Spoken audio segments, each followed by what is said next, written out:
back to the channel, everyone. Welcome back. Hope that you're doing well. Thank you as always for being here as we move forward into the next track of Tormata. We're going to move on from the circus onward, like we're moving onward.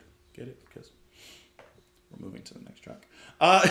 Anyways, all right. I know we only have one more song after this, and I apologize, but I kind of just remembered that I was actually sent the album here. Oh, listen, I record these videos ahead of time, so I'm sure that there's a comment or two maybe somewhere, but I totally forgot that I was actually sent the record here, which you can see, obviously. So I was sitting here looking at it, and you know what's funny about the whole, tomato at the album cover thing is the detail of the tomato on the actual artwork. Like, it actually looks like you can, feel the tomato. There's kind of something very, tactile about that. It just looks so like, oh, it's actually tomato on there. I don't know. I was sitting here how sometimes you have those pictures or whatever that have little bumped up graphics on certain things. I was trying to see if there's.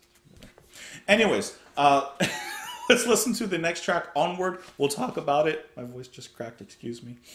Let's go. Here we go.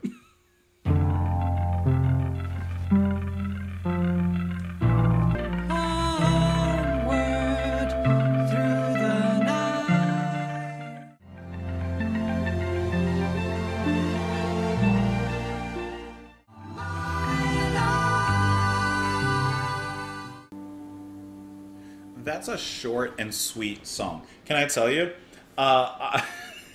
This was one of those tracks that I kind of forgot I was listening to.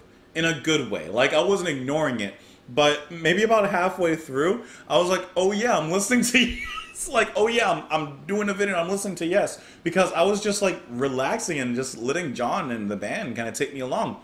This is going to be kind of embarrassing, and I don't know if... I'm telling you, I really just kind of lost myself for a little bit.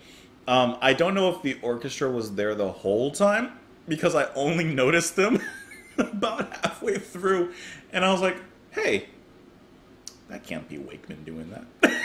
Sounds like I don't know, a clarinet or something. I don't know. And then the strings started coming in, and then you have Hal picking in the background. Is that pizzicato? Maybe? I don't know. This was a really nice, dreamy song. Kind of just allowed John to float over the orchestra here. Obviously, this album that I'm going to mention came later, but it kind of gave me those magnification vibes. If you want to go back, it gave me kind of Time in a Word vibes a little bit. And that was kind of really nice, because I think that John's voice specifically pairs really nice with those lifting strings, those orchestral arrangements. That's just a really good pairing.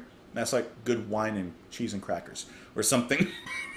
So this was a nice track. I really just kind of floated away. I don't even have a ton to say on it except it was beautiful to listen to. I really... It's one of those, I'm let's break the fourth wall. I'm doing a reaction video, so I have to pay attention. Of course, when you're listening to music, you pay attention. But sometimes you listen to music and you're just like, ooh, this is nice. And you kind of shut off. I just shut off. But like I said, in a good way. I didn't ignore it, oh, I hate this, I'm shutting my brain off. I was like, ooh, this is some melatonin from my brain. Anyways, contained in everything I do, there's a love I feel for you. Proclaimed in everything I write, you're the light burning brightly. Onward through the night of my life. Displayed in all the things I see, there's a love you show to me. Portrayed in all the things you say, you're the day leading the way. Onward through the night of my life. So this seems to be just a love song. I would imagine this is probably John speaking to his wife.